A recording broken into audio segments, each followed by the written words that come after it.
दोस्तों, आज की यह वीडियो काफी महत्वपूर्ण बात पर आधारित है।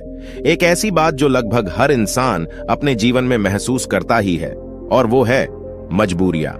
आज की इस वीडियो में हम जानेंगे मजबूरियों को देखने का सही तरीका क्या है। मजबूरियां जीवन का एक महत्वपूर्ण हिस्सा है और हमारे जीवन में अक्सर आती है। मजबूरी एक व्यक्ति के जीवन में ऐसी स्थिति को दर्शाती है जहां व्यक्ति कुछ करने में सीमित रह जाता है, अक्सर बिना अपनी इच्छा के, क्योंकि उनके पास कोई दूसरा विकल्प नहीं होता। ऐसी स्थिति में हम जो करना चाहते हैं, हम वो चाहकर भी नहीं कर पाते। यह एक ऐसी परिस्थिति होती है जहां पर व्यक्ति अपने मन के अनुसार चुनाव नहीं कर सकते और अपने हथियार डाल देते हैं। मजबूरी में हमें अक्सर वही करना पड़ता है जो हमारे सामने रखा गया हो, न कि वो जो हम करना चाहते हैं। ये मजबूरियां हमारी आर्थिक, सामाजिक, पारिवारिक और व्यक्तिगत स्थितियों से जुड़ी होती हैं। कुछ लोग मजबूरियों से कोसों दूर भागते हैं और कुछ लोग उनका डट कर सामना करते हैं। मजबूरियों से निपटने के लिए नए तरीके ढूंढते हैं। तो आइए इस कहानी के माध्यम से जानते हैं कि कैसे हम अपने जीवन की एक मजबूरी को एक अवसर में बदल सकते हैं। यह कहानी एक व्यक्ति के बारे में है जो बहुत दुखी था। एक समय की बात है, एक छोटे से गांव में एक आदमी रहता था। वह गरीब था और उसके पास केवल एक छोटा सा घर और छोटी सी जमीन थी।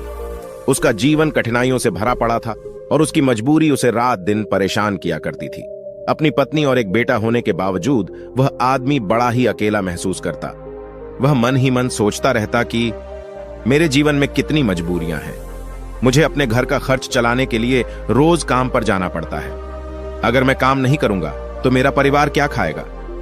मेरा घर कैसे चलेगा?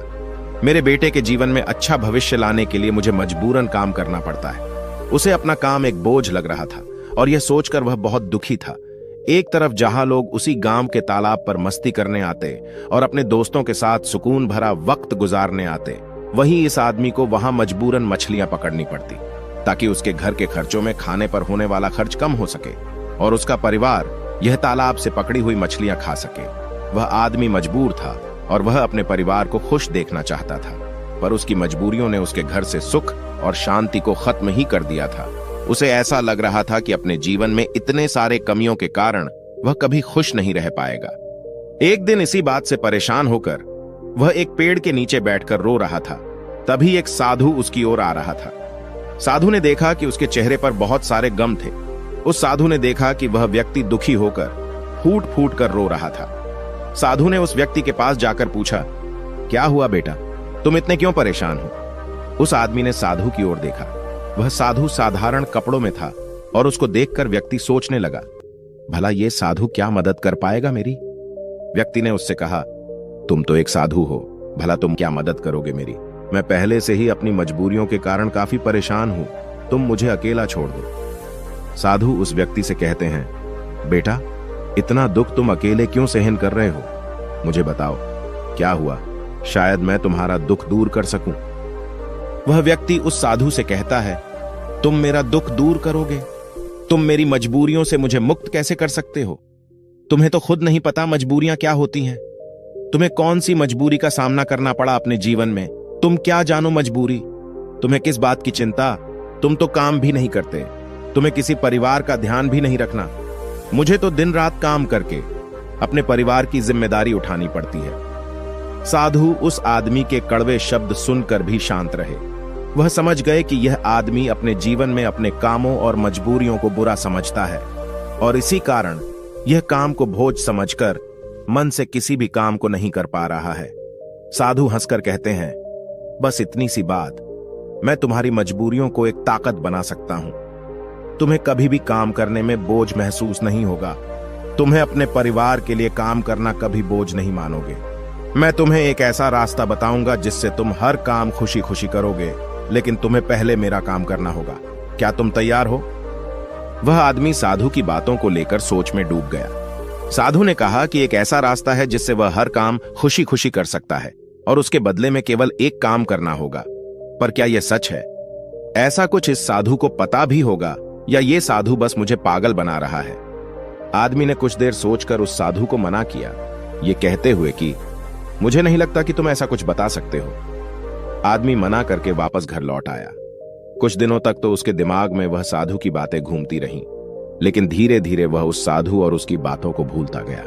उसके दिमाग से साधु भी धीरे धीरे निकलता गया। वह फिर से अपने रोज के दिनचर्या में वापस चला गया। फिर कुछ महीनों बाद उसे एक दिन अपना मित्र मिला। वह मित्र उससे कहता है, हमारे गांव में एक बड़े ज्ञानी साधु प्रवचन देने आ रहे हैं। वह जो भी कहते हैं वह करके दिखाते हैं। वह बहुत बुद्धिमान है। उसका मित्र उस आदमी से कहता है, तुम भी चलो मेरे साथ, तुम्हें वहां आनंद आएगा। कभी तो अपने लिए कुछ समय निकाल लिया करो, तुम कितनी मेहनत करते हो। वह आदमी सोचता है, मैं तो वैसे ही अपने रोज के काम में मग्न रहता हूं। मेरा मित्र सही तो कह रहा है, कभी अपने लिए भी समय निकालना चाहिए। वह अपने मित्र के साथ उस साधु के उपदेश को सुनने और वहां जाने के लिए राजी हो जाता है। अगले दिन यह व्यक्ति अपने मित्र के साथ उस आश्रम में जाता है। वहां उसे वही साधु दिखता है जो उसे उस दिन काम को खुशी खुशी करने का मार्ग बताने का वादा कर रहा था। मित्र से बात करते समय उसने पूछा कि क्या यही वो साधु है जिनके उपदेश हम आज यहां सुनने आए हैं। उसके मित्र ने पुष्टि की कि हां, यह साधु वाकई महान है और उनके पास ज्ञान की अमूल्य धारा है। और तो और उसके पास तो स्वयं राजा भी ज्ञान लेने आते हैं। वह आदमी अपने मित्र से कहता है कि मैं इस साधु से मिल चुका हूं। फिर वह आदमी अपने मित्र को सारी बात बताता है।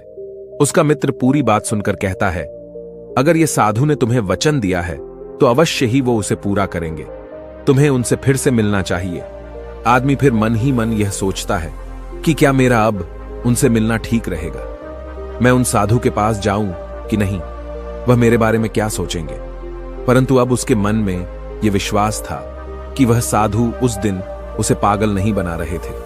और अगर थोड़ी सी भी उम्मीद है कि मैं एक ऐसा रास्ता जान जाऊंगा जिससे मुझे कोई भी मजबूरी, कोई भी पीड़ा छोटी लगने लगेगी और मैं उस काम को खुशी खुशी करूंगा, तो ये मुझे जानना ही है। फिर भले ही मुझे उन साधु के सामने शर्मिंदा ही क्यों ना होना पड़े, चाहे कुछ भी हो, मैं इस मौके को अपने हाथ से जाने नहीं दूंगा। यही सोचकर वह आदमी उन साधु से मिलने का निश्चय करता है। उपदेश समाप्त होते होते शाम हो चुकी थी। जैसे ही वह उपदेश समाप्त हुए, सब लोग आश्रम से बाहर जाने लगे। वह आदमी उस साधु के पास जाता है। वह आदमी कहता है, गुरु, क्या आपको याद है मैं आपको मिल चुका हूं। मुझे माफ करना, मैंने आपको उस दिन काफी भला बुरा कहा और मैं उस वजह से बहुत शर्मिंदा भी हूं। मुझे अब बहुत पछतावा हो रहा है, परंतु क्या आप मुझे वह मार्ग बता सकते हो जिससे मैं खुशी खुशी काम करूं। मैं आपका कोई भी काम करने के लिए तैयार हूं। साधु हंसते हुए कहते हैं, हां, मुझे याद है, तुम वही आदमी हो जो उस दिन दुखी हालात में मुझे मिला था। ठीक है, मैं अपना वादा पूरा कर दूंगा, लेकिन अब शाम हो चुकी है और मैं पूरे दिन उपदेश देकर थक गया हूं। तुम मुझे कल सुबह इसी आश्रम के बाहर मिलना। वह आदमी बहुत खुश होता है और कहता है, जी गुरुदेव, मैं कल सुबह आपसे मिलने आ जाऊंगा। सुबह होते ही वह आदमी उस आश्रम के बाहर उस साधु से मिलने जाता है। जब वह आदमी वहां पहुंचता है तो गुरु दरवाजे पर रुके होते हैं। वह व्यक्ति उन साधु के पास जाता है और कहता है, गुरुदेव, मैं तैयार हूं। साधु उस व्यक्ति से कहते हैं, बेटा, मुझे अपना वादा याद है जो मैंने तुमसे किया था, परंतु तुम्हें समझने के लिए मुझे तुमसे एक काम करवाना पड़ेगा।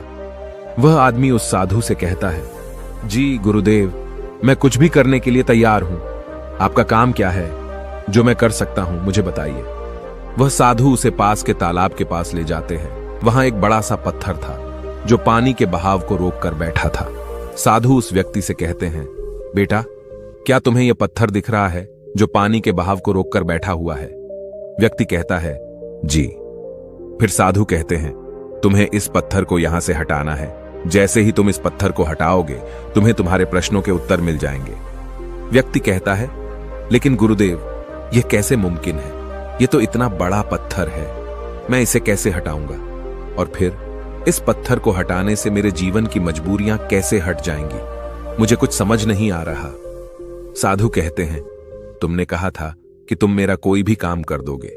तुम्हें इस पत्थर को हटाना ही पड़ेगा, अन्यथा मैं तुम्हें तुम्हारे प्रश्नों का उत्तर कभी नहीं बताऊंगा। अब मैं अपने आश्रम जा रहा हूं। जब तुम यह काम कर दोगे, उसके बाद तुम मुझसे मिलने आना।